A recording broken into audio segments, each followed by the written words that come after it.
Welcome to Spiritually Fierce, the podcast. I am your host, Dr. Ricky Jane Adams, principal and founder of the Institute for Intuitive Intelligence and creator of the Spiritually Fierce movement. Spiritually Fierce is not just a phrase. It is a movement of awakening consciousness of which we are all a part, if we want to be. In each episode, we'll explore what it means to be spiritually fierce, how to become it, and why it is the revolution in consciousness that will save the world. Join me and my fierce guests for deep conversations on spirituality beyond the trinkets and superstitions of the New Age that will support you to increase your power to serve.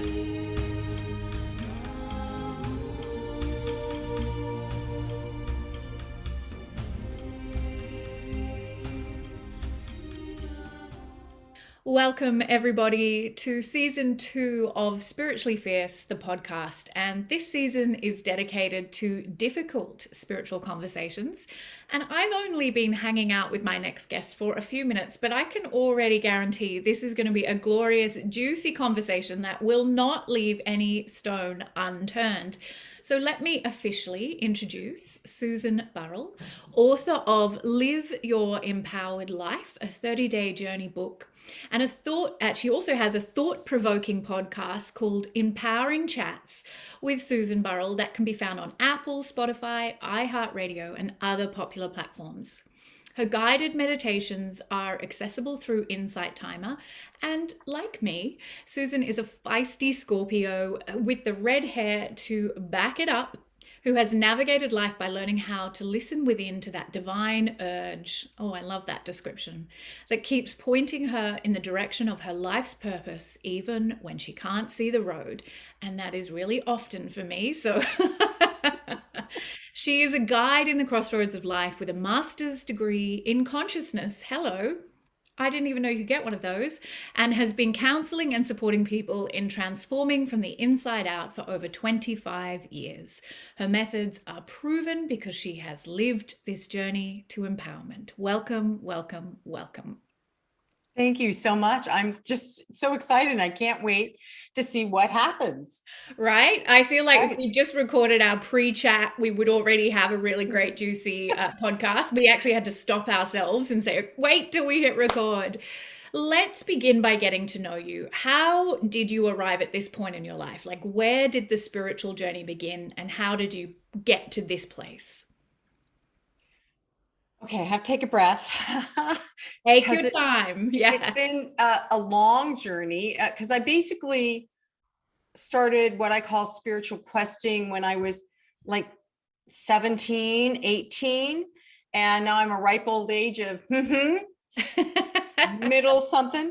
And I just was called all the time. And in my early 20s, started reading metaphysical books, but prior to that, I had dated a man who was of Baha'i faith. So there was like lots of different ways that spirit, source energy, whatever you want to call it, was like tapping on me saying, pay attention, you need to follow this. And so I ended up during the course of my 20s studying with some shamans, a couple of medicine women, anything, anyone, anything. Did the Course in Miracles twice, all that kind of stuff. And finally, came to, my personal philosophy is Science of Mind. Yeah. By Ernest Holmes. And he was writing, what he did is he distilled all the world's philosophies. We're talking Christianity, Buddhism, Hinduism, the ancient Egyptian religions, philosophies, down into one philosophy, which basically states that there is only one that operates in and through and around everything.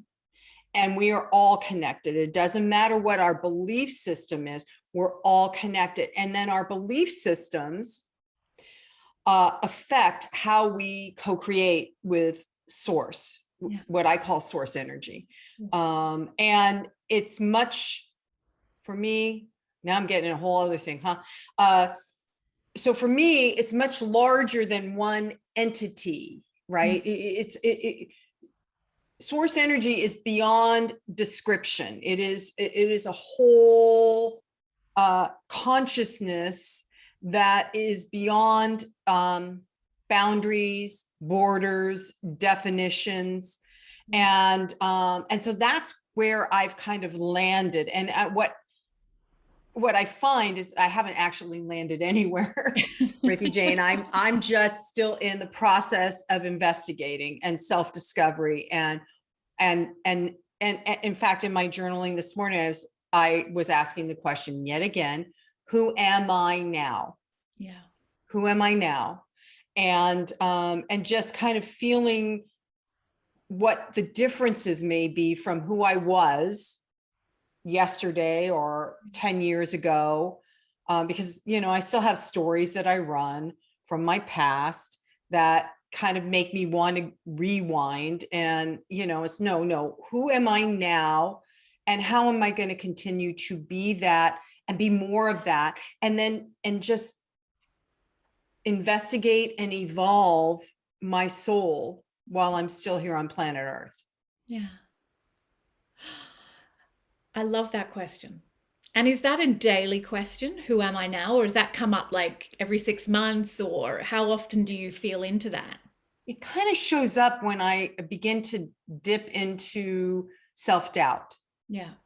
Or not feeling good enough, or low empowerment. And it kind of shows up then. And I do take myself to task. And I do take myself to task almost daily. I'm a little too serious. I'm one of those Scorpios, because I've been through the ashes so many times. Yeah. It's like, can I just get it right once? Which is not going to happen in a lifetime, people. But yeah, so it shows up when I dip into those self-doubting points. Yeah. Yeah. So I want you to tell me then, how did you bring all of that into how am I going to serve? How do I show up to bring others along on that? Because that's your thing, right? I'm assuming, given the beautiful banner behind you and your beautiful bio, you're here to give that to others. So how do you do that? Well, first of all, I have to say I resisted it every single inch of the way. I'm not going to be this woo-woo weirdo person. Yeah. And yet that's how I serve, by being as woo as I am. And that is, I've embodied that more recently in the last 8-9 years. Yeah. Because of having gone through a divorce that cracked open my heart, shattered my heart. And then I found I had these healing skill sets that I'd always had, but I had been ignoring or told they were worthless. Yeah. For many, many reasons. And so I literally felt pushed. The person with their hand pushing between your shoulder blades, yeah, pushing me forward. I'm like, I'm not doing it. Don't make me do it.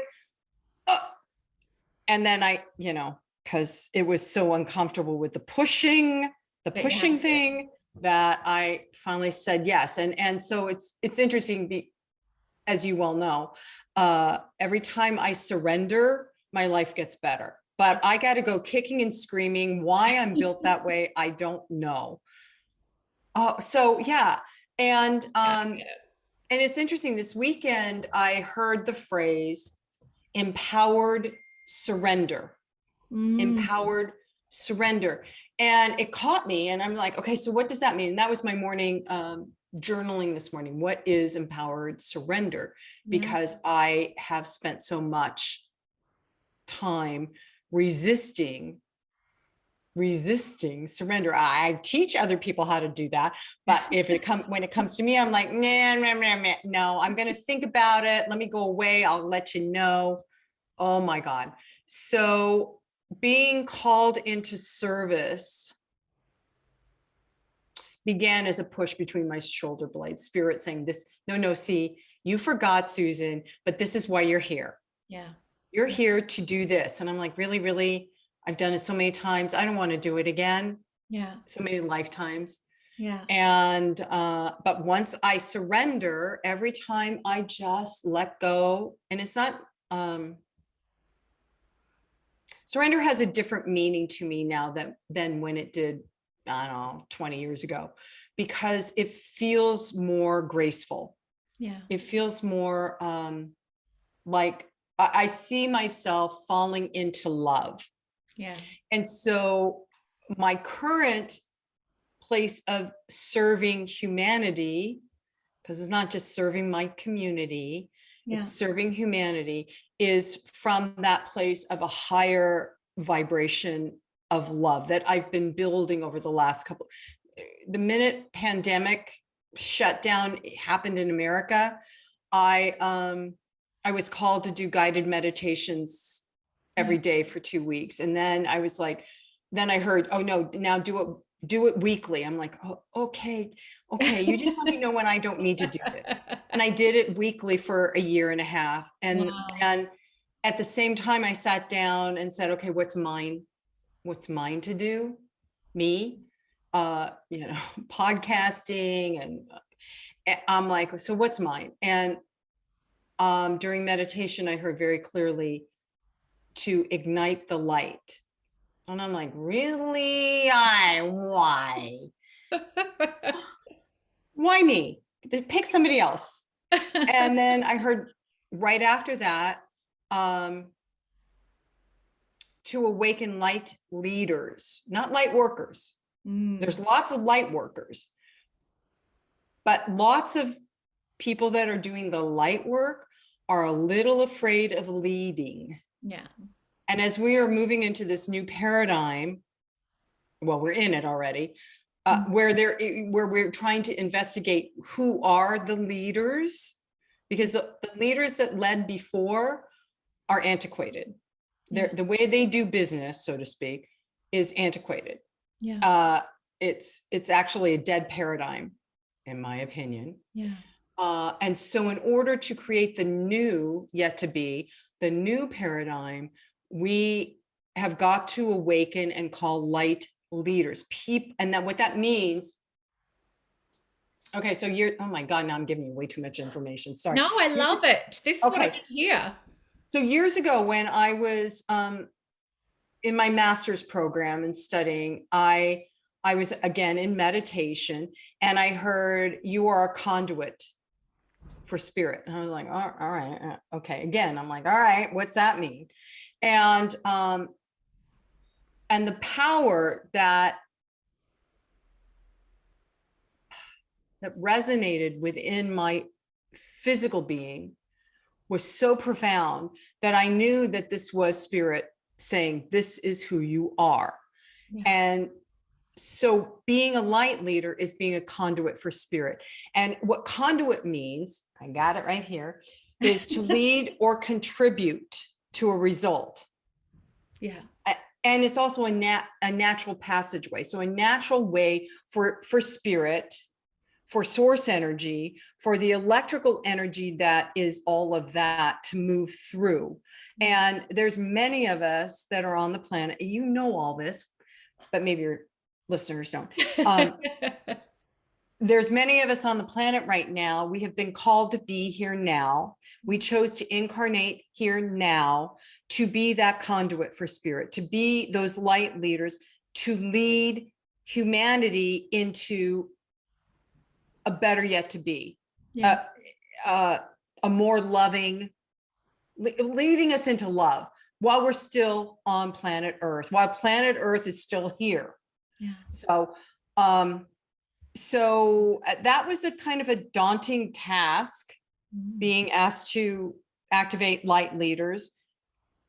And consequently, I created 2 courses on it. And I am that woo person.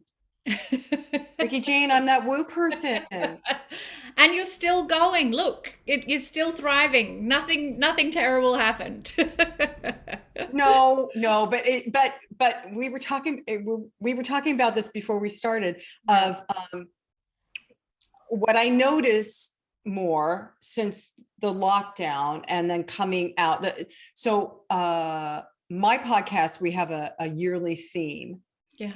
And this year for Empowering Chats, it's re-emergence. Mm. And as I personally re-emerge in having really grounded more and continue to investigate and embody more of the light that I am, the love, the high frequency of love that I am, and bring that out. I have such an interesting reaction with people, because some people are like, ooh, bright and shiny, bright and shiny. And other people like, nope, I don't want it. Don't even look at me. Yeah, right. And it's Yeah. fascinating. Yeah. I mean, I've always had that. I think I've always had that, but I'm more aware of it now because that is my calling, right? That is my calling of how to serve. Yeah. By being a light leader and walking outside my home, being that and allowing that love and light that I am, not to be afraid of expressing it, I guess is what I'm trying to finally get at. Yeah. So No, I get it. And, what we were talking about before, which we want to pick up, is I think that thing of being afraid to be perceived in a certain way, I understand, even though we're making light of it. I was an academic professionally for a long time, and I wanted the PhD from the Ivory Tower Institute, and I wanted to be acknowledged for being, professionally excellent. And I felt like almost being aligned with spirituality was to sully that reputation, to make me seem lesser than.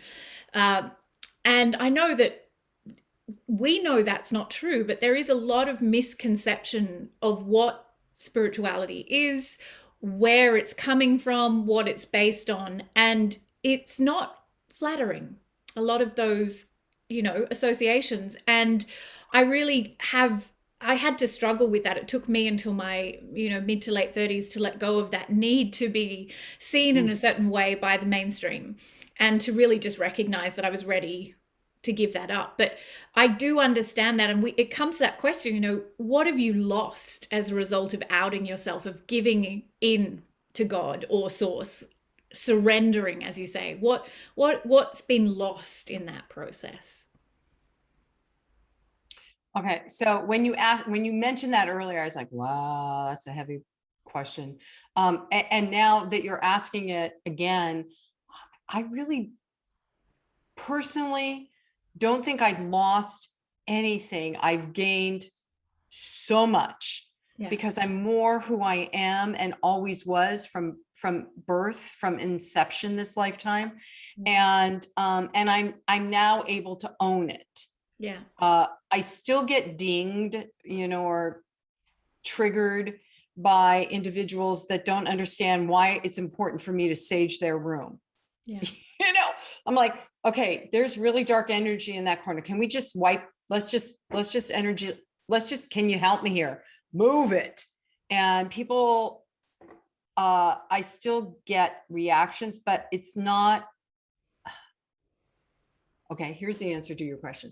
The thing I lost in claiming my spiritual gifts and standing in my own light and love was my husband of 28 years. Yeah. And that was a good thing. Yeah. And now I can say that was a good thing. It was heart shattering and all of that, but it was necessary. And why I stayed 28 years, I guess I'll get those answers when I cross over, because I don't have them now. But and I can't second guess myself. There's lots of people that, well, if I had the coulda, shoulda, woulda thing, if I had done it differently, and I can't do that to myself, because that's another form of gaslighting, right? Of saying, okay, you're still not good enough. And when I came out of divorce, I was claiming my power and my freedom and my happiness and my love. So, so that's what I lost. Huh. Yeah. I resonate deeply. My marriage also ended in January 2020, just before the pandemic. And Mm. I write about it actually in my new book, which begins with, I left a good man, or I left my husband for God. And, that was absolute, that blind faith that you speak about. I just had to follow that divine urge, which I call my intuitive intelligence, even though on paper it didn't look like there was necessarily a need, right? We had reached the end of the road with that relationship, but it was fine. It was not harming anyone. Like, we could have kept going, distracting ourselves with holidays and work and all the rest of it. But that calling was so profound that if I didn't surrender to that word again, Yep. empowered surrender, I would have prevented all the next things coming. And that's A Course in Miracles, right? Like, we can prevent the download of the miracle if we stay in inaction, if God's guiding us and we don't take that instruction. So I do understand what you're saying deeply, that you can see it in hindsight. You don't necessarily see it at the time. Yeah. And, Adyashanti, that great American author, says enlightenment is a process of destruction. It's that often we're attracted to spirituality because we want to try and get some guarantee that nothing's ever going to go bad. But, what do you do with those people who are kind of seeking you out because they want some kind of proof that they're going to be safe and God will protect them? Like, how do you navigate that? Yeah, I got to be honest with them and say, I got nothing, because I can't guarantee that. I can, it's that whole bring a horse to water, but you can't make it drink. I can teach, and I teach my students learn how to have a spiritual practice. It's their own practice, right? So my practice is a plethora of skills that I do daily and weekly and that kind of thing, and ritual. But one of my students, she does evening blessings, and she blesses all the people she loves. She blesses all the people she doesn't love, and surrenders it. And that's her spiritual practice. That's it. And I'm like, that's a good thing. And because it resonates with her. And we can only develop our spiritual practices to the degree that it resonates within our own heart center, Yeah. and our soul. Yeah. But to tell some, I still don't feel safe. Yeah. Ricky Jane. I mean, my husband found this great, she's Australian too, I can't think of her name, this great affirmative prayer thing that runs for 8 hours.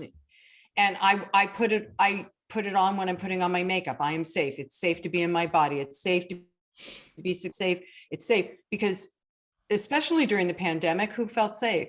Yeah. The thing I have begun to really understand on a completely different level lately is that our soul we choose to incarnate, and we choose with a lesson plan. And by that, I mean that every human on the planet is here to learn and to evolve. And our learning, what we learn when we return, when we cross over, transition into the afterlife, that learning goes into the higher consciousness, the consciousness of all, and everyone benefits by that. And what we don't learn, we then investigate. Why did I make a different choice? Because it's all choice, right? Why did I not wake up enough to get that was my choice? Or,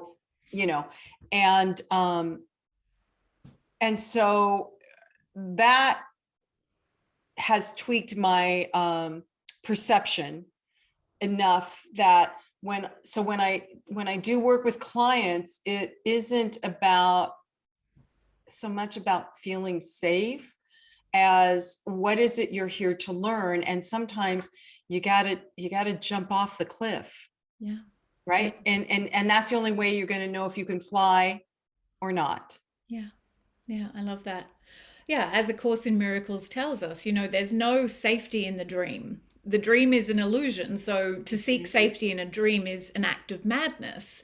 And I think that's, so when we can sit with the discomfort of that truth, it shifts everything, because so many people seek spirituality for some kind of guarantee, right? Rather than for some kind of truth. Like, we're often running from truth and wanting what I call spiritual retail therapy, right? Like, we want the comfort, the thing we can buy that's going to make us feel better, or the book that's going to give us all the answers, or the teacher who's going to take away our personal responsibility. And it sounds very much like that's not your community, that's not how you serve, but it is that sense of, what are you willing to lose? And until you're willing to show up and say, I'm willing to lose, I'm willing to let go, we're going to delay our own fulfillment of those lessons.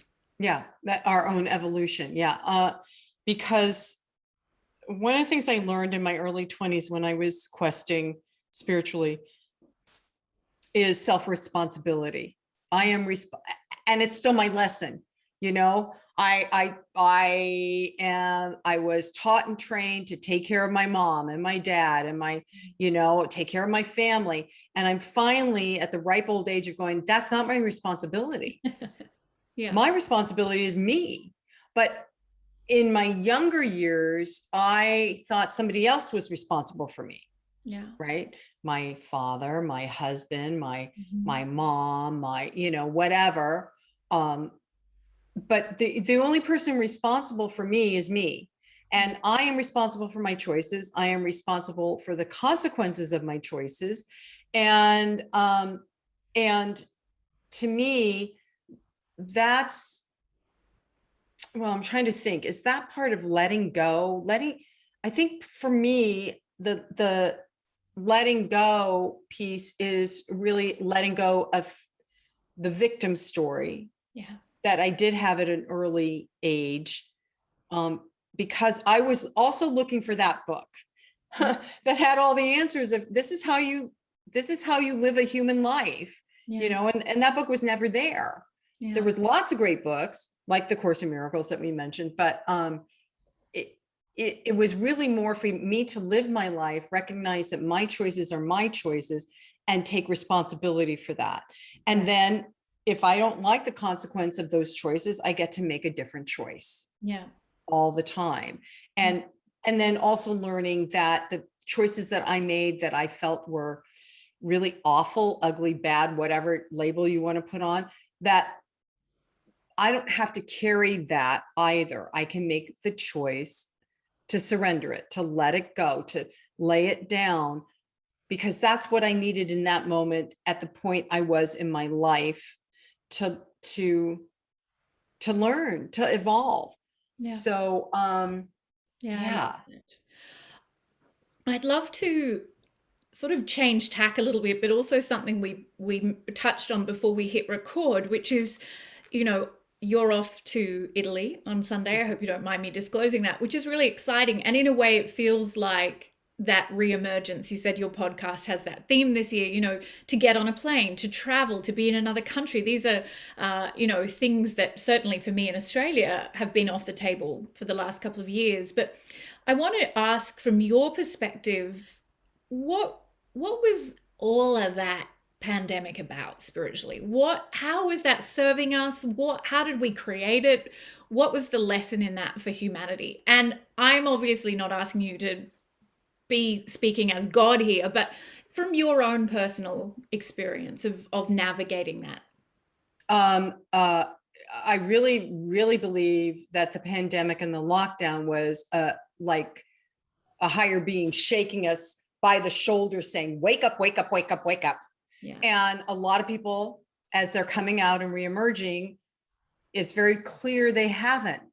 Yeah. And I don't know how you can go through a year and a half or 2 years sitting with yourself at home unless you're just eating Fritos and binge watching Netflix and you're not paying attention to your inner life. I think a lot of people got to wake up enough and go, wow, okay, there's something here. I don't know who's here besides me, but there's somebody else here besides me, right? And to me, that's your higher self, the source energy. But I do think it was the universe or conscious, I'm trying to find the right word. There is no right descriptor, right? Yeah. Telling humanity now's the time, Yeah. right? Now's the time for you to really self-investigate. So we're going to take everything off the table. You don't get to go to work. You don't get to go on a freeway. You have to help your neighbors. You have to pay attention to everybody else around you, not just you and what you're accomplishing, all that stuff. And I would love to think that a lot of people did wake up. I think at least what I feel, we live near a freeway here in California. It was so quiet. Yeah. It was so quiet. I was like, oh my God, this is what birds really sound like. Yeah. It's not a train or an airplane or a freeway. And as soon as stuff started to loosen, that freeway is louder than it was before. Yeah. And I'm like, where are they going? Where is everybody going? And they're also driving like crazy, maniacal. They're driving faster than they did before. I'm like, wait, did nobody wake up? So I really personally think the pandemic was for our spiritual awakening, however we chose to do that, and to become self-responsible for that inner awakening. Has it happened? We won't know. And the purpose of this pandemic, because you had like 4 questions there.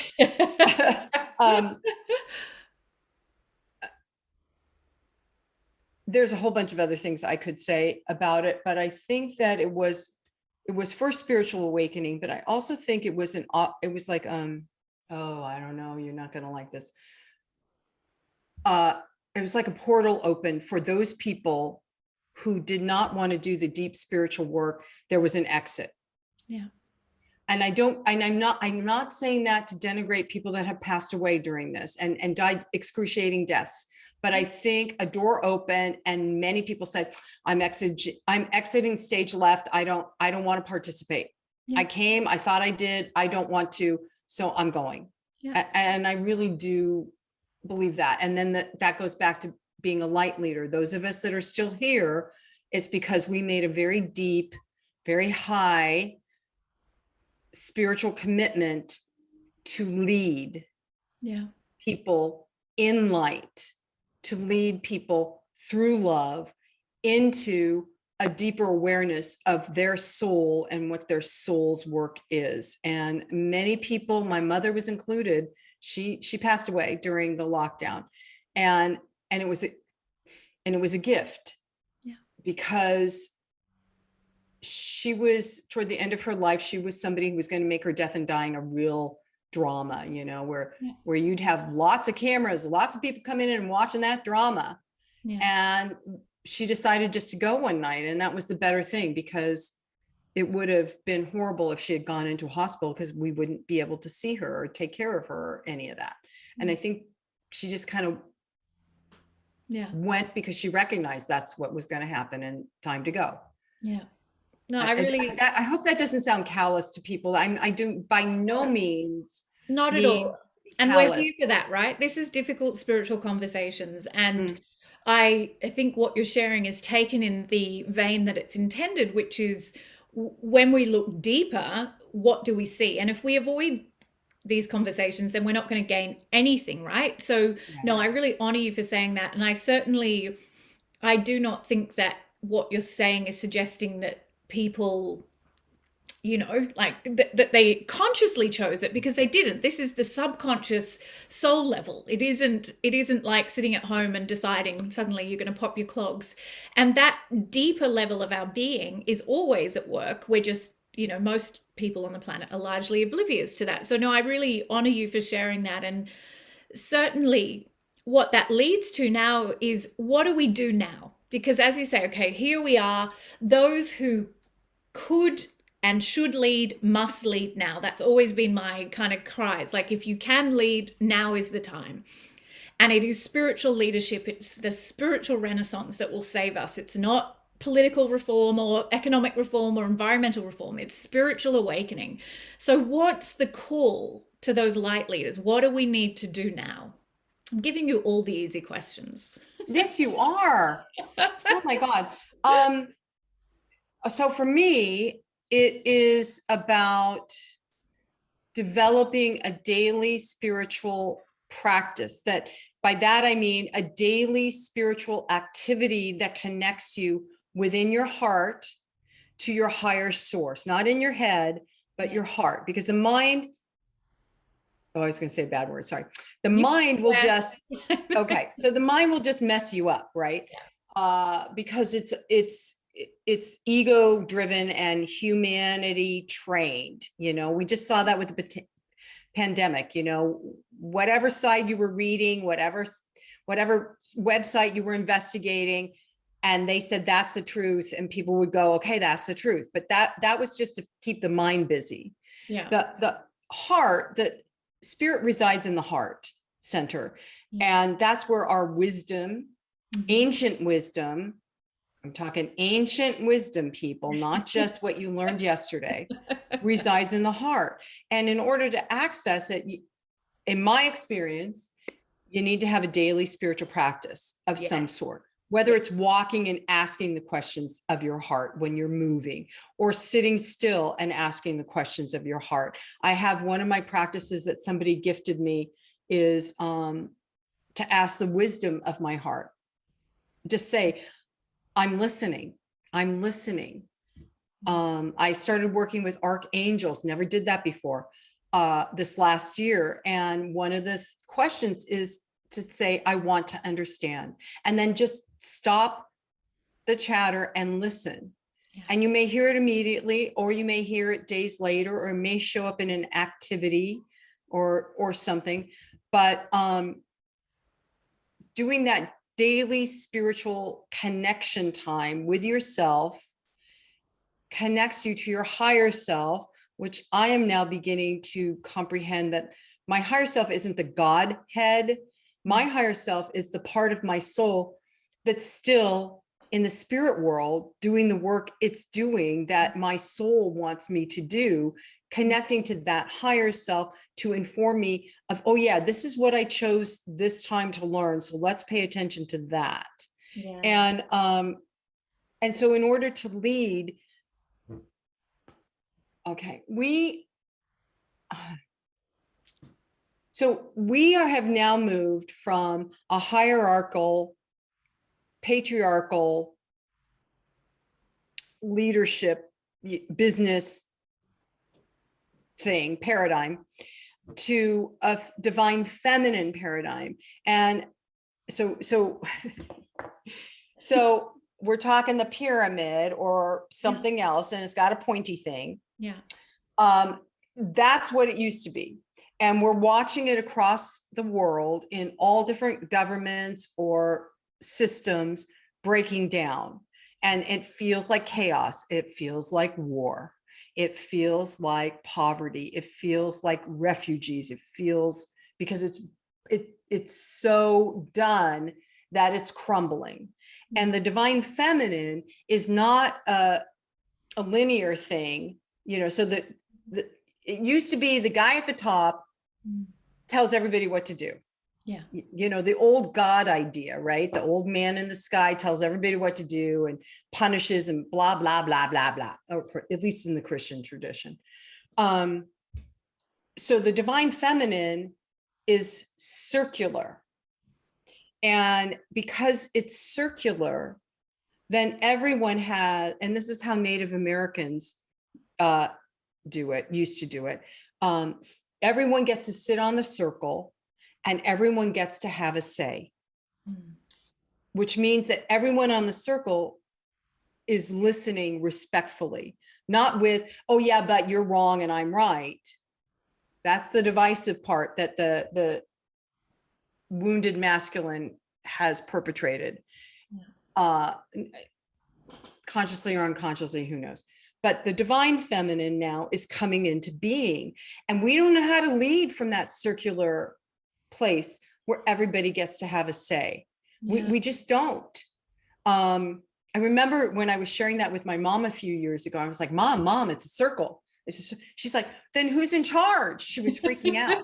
Who's in charge? I was like, I don't know, Mom, but isn't that exciting? It's a circle. Yeah. We all get to participate. No. Somebody has to be in charge and tell me what to do. Yeah. Which goes back to your thing of you were taught to be reliant, that you were going to be taken care of by someone else. So if suddenly self-reliance is the circle, right? Everyone Yes. there is self-reliant. I love that. Beautiful. Well, and the other part of that too, Ricky Jane, is that if we're all self-reliant, then we're also then not only taking care of ourselves, but we're taking care of everyone else. Yeah. You know, you don't have to outsource how you care for someone. If we insource how we care for ourselves, then that naturally radiates out to others. Yeah. If I'm taking care of my stuff, then somebody else is going to take care of their stuff. I don't have to mess with their stuff. Yeah. Yeah. Yeah. J-Ma. I'm going to ask a few questions about you directly as a way to wrap up this glorious conversation. What do people misunderstand about you?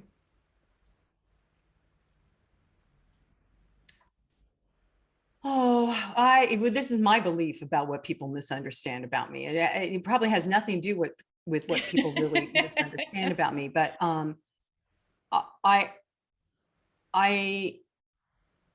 okay, this is my current gripe story. I am so empathic that I can stand next to someone and I intuitively know what's going on with them physically or emotionally, or I can feel it, right? And people don't like that. People don't like that. And it's so hard for me I'm still learning boundaries, right? Having been with a narcissist for 28 years, I'm still learning boundaries, because if I used to think if I can feel it, everybody else can, right? You know, if I can feel that, oh my God, you've got a cancer spot on your left breast or whatever it is, and you need to know about it, why wouldn't you want to know about it? But people don't. Yeah. So I think they don't like that about me. Yeah. And I feel energy in a room that a lot of people don't. Fortunately, I hang out with a good group of friends that get it, and they're like, and I'm like, okay, we got to sage the house, and they're like, okay, I'm with you, let's do it. But other people are like, I like not knowing what I don't know. Yeah. And I don't want somebody pointing it out to me. Yeah. Yeah. And I can't help it. Yeah. Yeah. I love that. I mean, I could help it, but then I'm not living my truth. Yeah, exactly. What are you reading right now? Okay. So I'm laughing because when I got into real heavy metaphysical research and learning, I found I always needed to have a trashy novel by my bed. And by trashy novel, I mean murder mysteries. Yeah. So I'm currently reading, and now I can't remember her name, Linda Castillo. She writes about the Amish, and there's always a nasty murder that makes me anxious, but it gets resolved. I'm reading that while I'm also reading, you should talk to her, a book by Wendy DeRosa. Are you familiar with Wendy? No. You should have her on your show. She wrote a book called Becoming an Empowered Empath. Yeah. And she has her own school. Yeah. And I interviewed her for my show and had her book, and just, would pop it open and go, oh, I like that. I like that. So I decided I was going to investigate and really do everything Wendy says in the book, which is totally unplugged wounds and emotions. And I feel raw and I'm crying for no reason. Not that that's a bad thing. Yeah. It's a clearing. Yeah. So that's what I'm reading, Becoming an Empowered Empath. And then I got a stack of other books Yeah. over here on my desk, my other desk. Yeah, I get it. There's a lot. Yeah. Yeah, So it's I hard always have a metaphysical something, a spiritual teaching something, and something to switch off the. right, a trashy novel, Yeah, I unless I'm get it. binge watching a show with my husband. I love that. I love it. All right, last one. It's a big one because I love the big questions. If today was your last day on earth, what is the message? What's the legacy that you want to leave? You want us all to know? What do we need to know?